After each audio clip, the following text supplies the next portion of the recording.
Welcome back. I am Tyler here with my brother Ryan. The Buffalo Bills had an amazing 2023 season. They started off slow, but they figured things out, and we saw the Buffalo Bills team we feel that could take them on to the future to potentially win a Super Bowl trophy if they keep playing this type of offensive football and defensive football. Fortunately, though, they fell just short, so now they're going to be going into the 2024 offseason wondering what they can do. Ryan and I are going to be reviewing the 2023 season and also previewing the 2024 offseason in the second half of the video with the draft picks, key free agents, team needs. But before we do that, be sure to like, subscribe, and ring the bell. Ryan and I, we have a bunch more content coming out for the Buffalo Bills specific with 3-round and 7-round mock drafts multiple times leading up to the 2024 NFL draft. So be sure to ring the bell to get notified when those videos come out. Ryan, let's pull up the Bill slides here. Their record was 11-6, but I'll say, as we've seen on some of these teams over our past couple of videos that made the playoffs, their records were not good indicators of really how the team was playing at the moment of their loss. For example, the Eagles also went 11-6.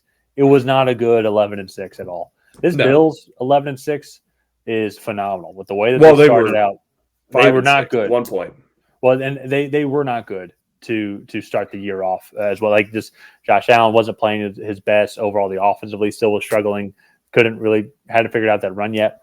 But then when they moved to Joe Brady as the offensive coordinator, that's when things really picked up. And I think also on top of that, I think they played really good complementary football as well, because even with some of the key injuries in the secondary on the defensive side of the ball, the defense was still one of the best in the leagues. And even here, a stat that we didn't have on here, but defense was top 5 in points allowed overall. Let me look it up exactly here. Fourth. They only gave up 311 points all year. So I think this was probably one of the life of this channel, probably one of the better Bills team. But unfortunately, they just once again just struggled. They just can't get over that little hump here. And so we'll get to that on the offseason, what we think that they can do here later on in the video. But Ryan, I want to throw it over to you. How did you feel about the Bills this season? Yeah, I mean, definitely in the beginning of the season, even like well into the middle of the year, I mean, I didn't think the Bills were all that good. And then they fired Joe Brady's the guy that took over. I can't think of the old guy's name. I'll look it up here.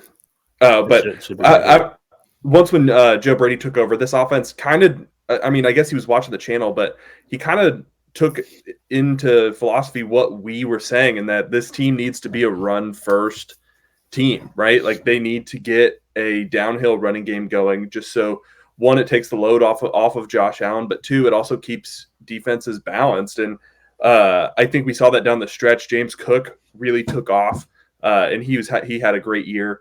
And then also I think you look at just Josh Allen as a whole, like it took the load off of him to be the sole creator in this offense, and his play improved drastically. I mean, in the beginning of the year, he was making a ton of turnovers and turnover-worthy plays. As you can see, they were 25th in total turnovers, and I think Josh Allen had a large number of those. And that doesn't include all of the turnover-worthy plays that Josh Allen made this year as well. So like that, those are all things I think to kind of consider, especially when you look like they were top 8 in passing, they were top 7 in rushing. They allowed the fewest amount of sacks in the whole NFL. So this offensive line really has made some big strides there, starting with Osiris Torrance coming in at guard and having a fantastic rookie season. So this offense is looking good, and defensively, I think they looked good this year. I do think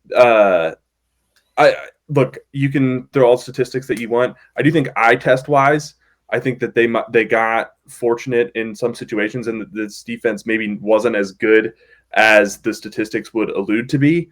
However, when you're a top 10 defense in 3 out of the 4 categories we have up there, like you're still really good. Like you're still a really solid group, and I just think looking at it.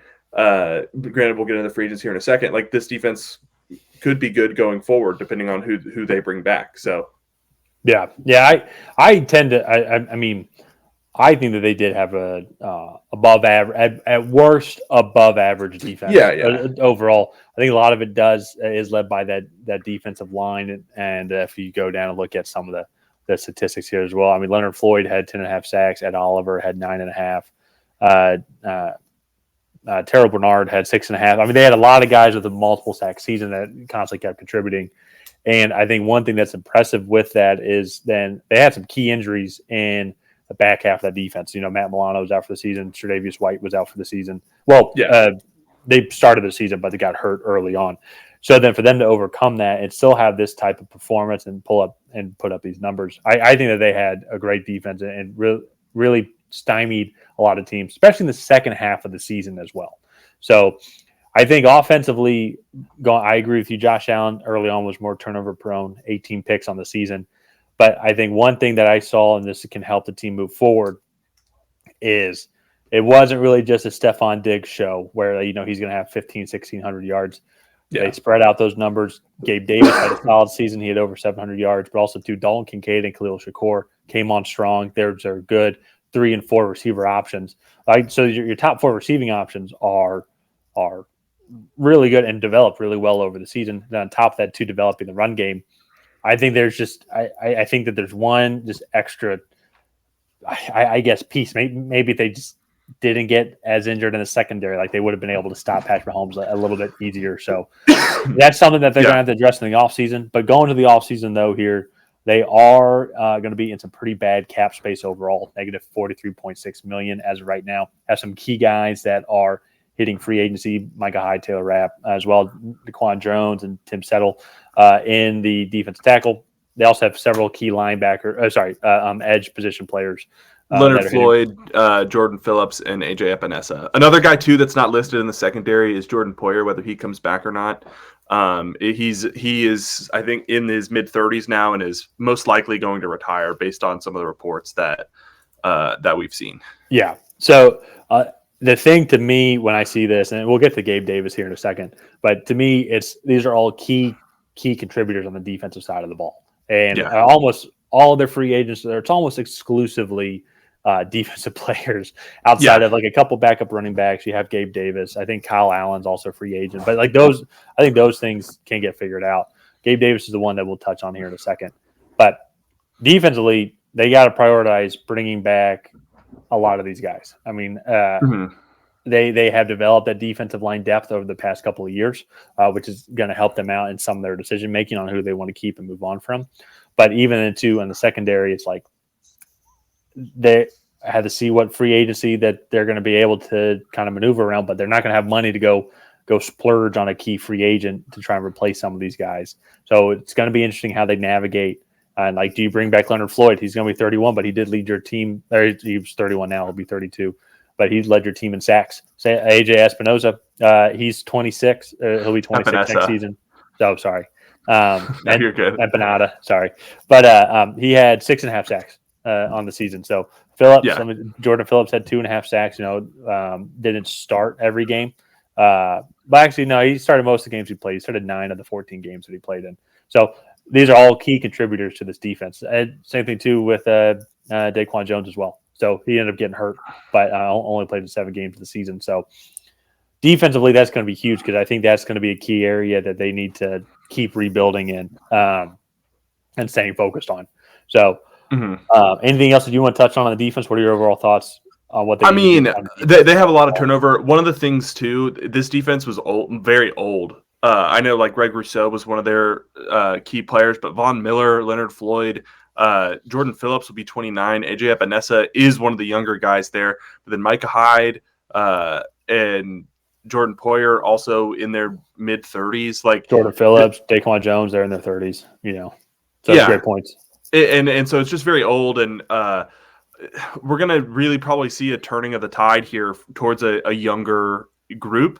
But I think with that being said, they don't have the money to go out and really establish this younger group on this defensive side of the ball, just because all their money is tied up already, and they're going to be clearing cap space just to get back to even.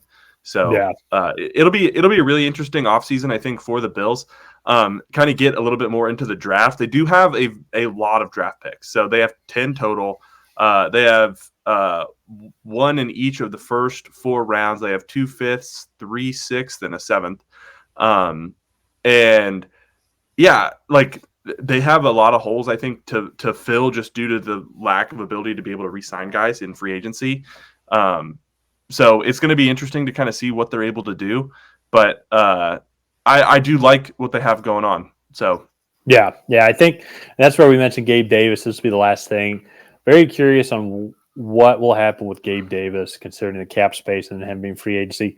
They on their he was less than $1 million on their 2023 annual average. That's on how much he's being paid. He's only 25. I think also too. So I think I think re-signing him won't be as big of a hit as some of the other receivers that we're going to see. But I also think too, if that's the route that they go, I think one reason why they might keep him and try and find a way to keep him is his leadership presence. I mean, the dude got a game ball in a game that he didn't catch a single pass. He's seems like one of the best teammates in the league, one of the best receiving blockers in the league, which really helped out the entire, like kind of movement of the Bills running the ball. So that kind of whole philosophical and identity change. So, and I think if you keep him in there, you know what you're going to get. He knows the system. He loves playing for the system as well. Compared to potentially who might be available, like in my comp, maybe could replace him because he's more of a deep ball guy, but like a Keon Coleman. That's how I see him. I don't know if I'm accurate in that, but I see Keon Coleman as like just a deep ball go guy. And they could maybe get him at 28, but then you don't know what type of run blocking capability he's going to be. It's still going to be a rookie in the NFL system, so we'll have to see kind of how that goes. But also the two Gabe Davis is like he might want to go get paid also, which I totally get that. So I think that's going to be fascinating because they have Dalton Kincaid, they have Khalil Shakur, they have their 2 and 3 type receivers or pass catchers, so to say, behind Stephon Diggs. Yeah. Do you want to keep Gabe Davis? And I think they should just because of all the extra intangibles as well. But I can understand why both parties would want to move on just because the Bills might not be able to afford him. Yeah, no, I mean, I would 100% agree. I think it's going to be an interesting debate, and I think they're going to have to have that conversation with more than just Gabe Davis this offseason on if they can really afford to keep these players. So NFL teams have a lot of creative ways to get under the cap. So the Bills, I think, will definitely be invoking those this year, similar to what they did last year. But all in all, I mean, to sum it up, as long as Josh Allen is there, and I think he has an elite weapon on the outside, like a Stephon Diggs, I think the Bills are going to be top contenders in the AFC. So yeah, I agree. So let's go ahead and wrap up this one here. If you guys have not already, please go ahead and like and subscribe. Leave a comment down below on what you thought of the Bills 2023 season. What do you want to see them do going forward into 2024? And that we'll see you guys next time.